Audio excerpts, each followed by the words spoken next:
আমি কোনো দল রিপ্রেজেন্ট করছি না। আমি রুমিন ফারহানা। যারা সামান্য ইংরেজি বলতে পারে না তারা কিভাবে দেশ চালাবে? দেশ চালানো মূর্খদের কাজ নয়। কারণ এখন যেভাবে কমিটি টমিটি চারদিক থেকে গজাচ্ছে বিভিন্ন জায়গায়, এখন আসলে এগুলা ইন ফিউচার কোন দিকে যাবে? মানে এত কমিটির কি আদৌ দরকার আছে? অন্তর্বর্তীকালীন সরকারে যারা বসেছেন তারা কাজ করছেন, পাশাপাশি বৈষম্য বিরোধী ছাত্র আন্দোলনে অনেকেই জায়গা পাচ্ছেন, আবার অনেকে পাচ্ছেন না। ভালো এবং সুস্থ আছেন সবাইকে স্বাগতম জানাচ্ছি আমাদের আরেকটা নতুন ভিডিওতে। প্রতিদিনের মতো আমি আপনার মধ্যে সিরিয়াত ফারুকী দর্শক আবারও চলে আসলাম নতুন একটা ভিডিও নিয়ে। আজকের ভিডিও টাইটেল এবং থাম্বনেল দেখে সবাই ইতিমধ্যে বুঝতে পেরেছেন আজকে কি বিষয় নিয়ে কথা বলবো। দর্শক আজকে যে বিষয় নিয়ে কথা বলবো খুবই গুরুত্বপূর্ণ একটা বিষয়, তাই বিষয়টা আর বেশি বিস্তারিত বলবো না, কারণ বিস্তারিত বলতে গেলে ভিডিওটা অনেক লম্বা হয়ে যাবে। তা আমি সংক্ষেপে করার ক্ষেত্রে আমি মূল আলোচনা চলে যাচ্ছি। তার আগে আপনাদেরকে ছোট্ট একটি অনুরোধ জানিয়ে রাখতে চাই, যারা আমাদের ফারুকী অনলাইন ইউটিউব চ্যানেলটিতে অ্যাকাউন্ট আছে চ্যানেলটি সাবস্ক্রাইব করে সাথে থাকবেন। যারা ইতিমধ্যে সাবস্ক্রাইব করেছেন তাদেরকে অসংখ্য ধন্যবাদ। যারা সাবস্ক্রাইব করেননি তাদের উদ্দেশ্যে একটি কথা বলবো, আমাদের চ্যানেলের সাথে থাকুন, দেখতে থাকুন, দেখতে ভালো লাগে, ভালোবাসা হয়ে যাবে ইনশাল্লাহ। আর বেশি কথা না বলে আমরা একটা ভিডিও ফুটেজের মাধ্যমে তো আমরা আর আসলে দূরে থেকে লাভ কি? যেহেতু দেশ থেকে অনেক দূরে আছি, আমরাও একটা কমিটি গঠন করতে পারি, জাতীয় প্রবাসী কমিটি। কারণ এখন যেভাবে কমিটি টমিটি চারদিক থেকে গজাচ্ছে বিভিন্ন জায়গায়, এখন আসলে এগুলা ইন ফিউচার কোন দিকে যাবে? মানে এত কমিটির কি আদৌ দরকার আছে? অন্তর্বর্তীকালীন সরকারে যারা বসেছেন তারা কাজ করছেন, পাশাপাশি বৈষম্য বিরোধী ছাত্র আন্দোলনে অনেকেই জায়গা পাচ্ছেন, আবার অনেকে পাচ্ছেন না। আবার এখন এখানে যারা আসছেন তাদের মধ্যে সালমান মুক্তাদির আছেন, তারপর মতিন স্যার আছেন। আমার কাছে উনি খুবই একজন শ্রদ্ধেয় মানুষ, এই ছাত্র আন্দোলনে যথেষ্ট ভূমিকা রেখেছেন। অ্যাজ এ পার্সন হিসাবে, আইনজীবী হিসাবে, উপস্থাপক হিসাবে তিনি যথেষ্ট ভূমিকা রেখেছেন। কিন্তু বাকি যারা আছেন তারা আসলে এখানে কি কারণে আছেন, কেন আছেন, আমি সেটাও জানি না। নতুন একটা কমিটি তৈরি করা হয়েছে, জাতীয় নাগরিক কমিটি। এটা আবার সমন্বয়কদের সম্ভবত বড় ভাই টাইপের একটা কমিটি, নাকি ছোট ভাই হিসাবে এটা বড় ভাই টাইপের কমিটি। এখন এটার কেন প্রয়োজন হলো আসুন দেখি। তাদের অনেক বক্তব্য অ্যানালাইসিস আমি করলাম, অনেকগুলো বক্তব্য শুনলাম, আর্টিকেলও পড়লাম তাদের। বৈষম্য বিরোধী ছাত্রদের নেতৃত্বে জাতীয় নাগরিক কমিটি ঘোষণা, এটার মধ্যে আবার একটা পেস আছে। এই কমিটিটাকে বেসিক্যালি বৈষম্য বিরোধী ছাত্রদের নেতৃত্ব বলতে সমন্বয়ক যে টিমরা আছে তারা না, মূলধারার যে সমন্বয়করা আছে তারা সারা বাংলাদেশে সমন্বয়কদের কমিটি তৈরি করার জন্য কাজ করছে। জেলা পর্যায়ে, উপজেলা পর্যায়ে অলরেডি সার্জিস এবং হাসনাত তারা তাদের সফর শুরুও করেছে। কিন্তু বৈষম্য বিরোধী ছাত্র যারা ওই আন্দোলন করেছে সারা বাংলাদেশের বিভিন্ন জায়গা থেকে, তো এমন অনেকগুলো মানুষ সারা বাংলাদেশ থেকে তো নেওয়া হয় না, ঢাকা বেসিসে হয়। তো সেই আন্দোলনে যারা নেতৃত্ব দিয়েছেন বা যারা বিভিন্ন জায়গায় কাজ করেছেন তাদের সংগঠন হিসাবে এটা সামনে আসলো, জাতীয় নাগরিক কমিটি নামের একটি প্ল্যাটফর্ম ঘোষণা করা হয়েছে। গতকালকে কেন্দ্রীয় শহীদ মিনার থেকে এর ঘোষণা দেওয়া হয়েছে। মোহাম্মদ নাসিরউদ্দিন পাটোয়ারিকে আহ্বায়ক, আক্তার হোসেনকে সদস্য সচিব, সামান্তা শারমিনকে মুখপাত্র করে ৫৫ সদস্যের এই জাতীয় নাগরিক কমিটি গঠন করা হয়েছে। তো এখানে আমি যদি দেখি খুবই গুরুত্বপূর্ণ নাম হিসাবে আমরা ৫৪ নম্বরে সালমান মোহাম্মদ মুক্তাদিরকে পেলাম, আর আমরা যাকে পেলাম মতিন স্যারকে পেলাম। এখানে তাও মতিন স্যারের নামটা কত নম্বর আমি একটু দেখি। নাহিদা সারোয়ার, আচ্ছা, অনিক রায়, জাভেদ রোশনি, আব্দুল আমিন, হুজাইফ ইবনে ইমন, তারপর হচ্ছে আপনার ২৮, ২৯, ৩০, ৩১, ৩২, ৩৩, ৩৪, ৩৫। ওনার নামটা মোটামুটি মাঝামাঝি পর্যায়ে আসছে। তো এই কমিটিটা আসলে কি করতে চায়? তাদের বক্তব্য, সমন্বয়করা তাদের মতন কাজ করবে, এই যে জাতীয় নাগরিক কমিটি তারা তাদের মতন কাজ করবে। তো তাদের কাজটা কি? তাদের কাজটা হচ্ছে সরকারকে পথ দেখানো, দরকার হলে সরকারের যদি সমালোচনা দরকার লাগে এটাও তারা করবে। ইভেন তারা আরও হুঁশিয়ারি দিয়ে দিচ্ছেন যে এখানে কোনো ধরনের পলিটিক্যাল ইনভলভমেন্ট নিয়ে যদি কেউ আসতে চায় তাহলে তাদেরকে কিন্তু প্রতিহত করা হবে। আবার নির্বাচন ইস্যুতে তারা একটু বিভিন্ন কথাবার্তা বললেন। তো সব কিছু মিলেয়া আমার কাছে যেটা মনে হয়েছে যে বৈষম্য বিরোধী আন্দোলনকে কেন্দ্র করে সমন্বয়কদের মূলধারার কমিটিতে বাংলাদেশের অনেক জায়গায় অনেক গুরুত্বপূর্ণ মানুষ কিন্তু জায়গা পায় নাই। আমরা নিজেরা তো নিউজ করছি, বিদেশ থেকে অনেকে আমাদের কাছে তথ্য পাঠিয়েছিলেন, অনেক ফুটেজ পাঠিয়েছিলেন। তো এই বৈষম্য বিরোধী আন্দোলনে হয়তো হাতে গোনা ১০ জন মানুষ সারা বাংলাদেশ চিনে এদেরকে, বাট বাকি যারা ওই সময় দিন রাত পরিশ্রম করেছে তারা কিন্তু অনেকে মূল্যায়ন পায়নি। আবার ধরেন কোথাও না কোথাও ওই যে ক্ষমতার একটা বাতাস আছে, সেই বাতাসটা গায়ে লেগে গেলে কথা তো এদেশে সবাই বলতেছে, তাই না? কথা এখন সবাই বলতেছে, কিন্তু অনেকে যারা বঞ্চিত হয়েছেন তারা হয়তোবা তাদের মধ্য থেকে একটা কমিটি তৈরি করা হচ্ছে, জাতীয় নাগরিক কমিটি। এইটার আবার প্ল্যাটফর্ম সারা বাংলাদেশে থাকবে। তো এগুলা করে কি হবে? এখন আমাদের দেশের যারা ভাঙ্গা খাওয়া কিছু পলিটিশিয়ান আছেন বা বিভিন্ন দলের নেতাকর্মীরা আছেন, তারা এগুলাতে গণহারে ঢুকবেন। কেউ নাগরিক কমিটির সদস্যই, বাট আমার চিনোস, এগুলোই তো দেখতেছি। এগুলার দরকার নাই, আমার পয়েন্ট অফ ভিউতে এগুলার দরকার নাই। একটা টিম আছে মাঠে, এনাফ। সরকার কাজ করতেছে, তাদেরকে কাজ করতে দেন। আজকে এই কমিটি যাবে দেখা করতে, কালকে ওই কমিটি চাপ প্রয়োগ করবে। ভাই, সরকারি কর্মচারী কর্মকর্তারা পড়বে টেনশনে। এত কমিটি, এত বক্কর চক্কর দিয়া মানে বাংলাদেশের মূলধারার কাজগুলোই নষ্ট হচ্ছে। যারা সামান্য ইংরেজি বলতে পারে না, তারা কিভাবে দেশ চালাবে? দেশ চালানো মূর্খদের কাজ নয়। বন্ধুরা, এভাবেই উপদেষ্টা আসিফ নাহিদকে ধুয়ে দিলেন বিএনপির প্রভাবশালী নেত্রী রুমিন ফারহানা।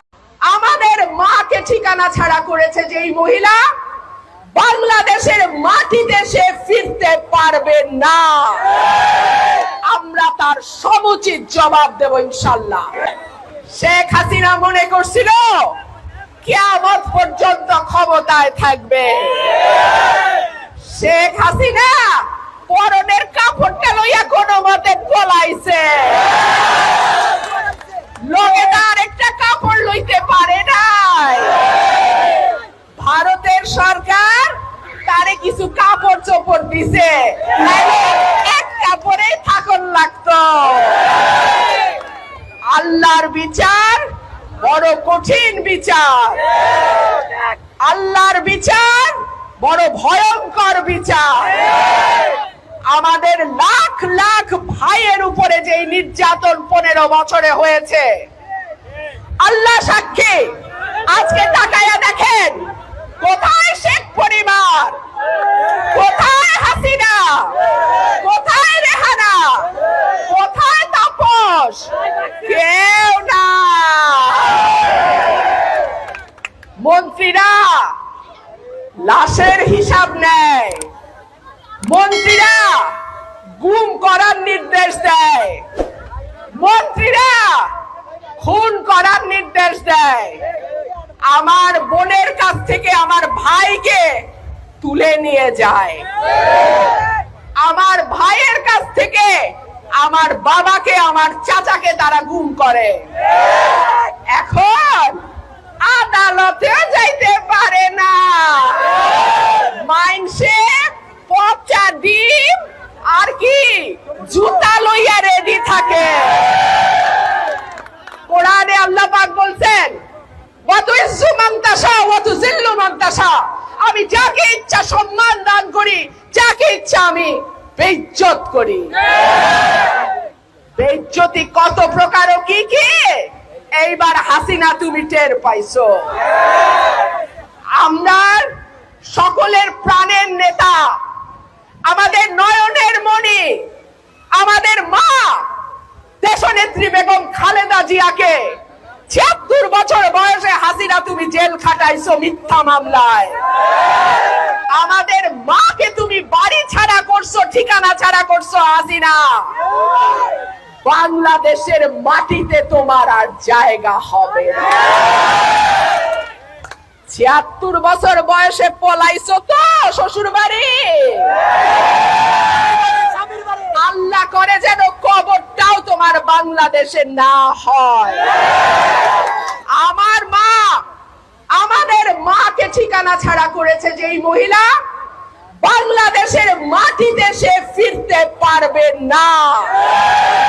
আমরা তার সমুচিত জবাব দেব ইনশাআল্লাহ। আমরা ধৈর্য ধরছি, একদিন না, 2 দিন না, 15 বছর আমরা ধৈর্য ধরছি। আল্লাহ তাআলা বলছেন, সবর করো বান্দা, তুমি সবর করো। আমরা সবর করছি, আমরা ধৈর্য ধরছি। ইনশাআল্লাহ আপনাদের ভোটে, জনগণের ভোটে ধানের শীষ আগামীতে রাষ্ট্র ক্ষমতায় যাবে ইনশাআল্লাহ। আমাদের নেতা জনাব তারেক রহমান রাজার মতন দেশে আসবে ইনশাআল্লাহ। আমাদের নেতা কর্মীদের বিরুদ্ধে যত মিথ্যা মামলা হয়েছে, আমি দাবি করছি এই সরকারের কাছে এইসব রাজনৈতিক মিথ্যা মামলা তুলে নেওয়া হোক। মিথ্যা মামলায় বহু দৌড়াইছি আদালতে আদালতে, বহু দৌড়াইছি আমরা কোর্টে কোর্টে, আর কোর্টে দৌড়াতে চাই না। এখন দেশ গঠনে কাজ করতে চাই। আমাদের ঐক্যবদ্ধ থাকতে হবে, আমাদের একসঙ্গে কাজ করতে হবে। দলে অনেক বড় দল, অনেক মানুষ এই দলের সঙ্গে আছে, সকলেরই নেতা হওয়ার ইচ্ছা থাকে, তবে নেতা তৈরি করে আল্লাহ, এবং যাকে ইচ্ছা তাকে তৈরি করে। সুতরাং দল যাকে মনোনয়ন দেবে ইনশাআল্লাহ আমরা ঐক্যবদ্ধ ভাবে তার জন্যই কাজ করব। ওয়াদা করছেন তো? কোনো বিভেদ না, কোনো হানাহানি না, কোনো লুটপাট না, কোনো দখলদারি না, কোনো চাঁদাবাজি না। আওয়ামী লীগ যা যা করছে তার কোনোটাই আমরা করব না ইনশাআল্লাহ। অনেক অত্যাচার তারা করছে, তার জবাব বিএনপির দেওয়া লাগে নাই, দেশের সাধারণ মানুষ তার জবাব দিয়ে দিছে। স্কুলগুলাতে এতদিন নাচানাচি দেখছি, লাফালাফি দেখছি, ডিম ভাজে কেমনে হেইটা দেখছি। আর সর্বনাশের কথা, আমি ব্যারিস্টার, আমার মা এমএ পাস, স্কুলে বসে তো ডিম ভাজন শিখতে হয় নাই, মাই শিখাই দিছে কেমনে ডিম ভাজতে হয়, কেমনে বিছনা করতে হয়, এটা তো জন্মের পর তো দেখে বড় হইছি। এইটা দেখানোর জন্য কি স্কুলে পয়সা দা ফরন লাগে? এইটার জন্য তো স্কুলে পয়সা দা ফরন লাগে না। স্কুলে গেছি যাতে দুইটা পড়া বুঝতে পারি, শিখতে পারি, যাতে ভবিষ্যতে একটা চাকরি করতে পারি। তো প্রিয় দর্শক, ভিডিওটি ভালো লাগলে অবশ্যই শেয়ার করে দিবেন, আর এই বিষয়টা নিয়ে আপনার প্রতিক্রিয়া বা আপনার মন্তব্য দ্রুত কমেন্টে জানিয়ে ফেলেন। দেখা হবে না কোনো ভিডিওতে। ভালো থাকবেন, সুস্থ থাকবেন। আমাদের চ্যানেলটিতে নতুন থাকলে চ্যানেল সাবস্ক্রাইব করতে ভুলবেন না। ভিডিওটি ভালো লাগলে শেয়ার করে দিবেন নিশ্চয়ই। ধন্যবাদ সবাইকে।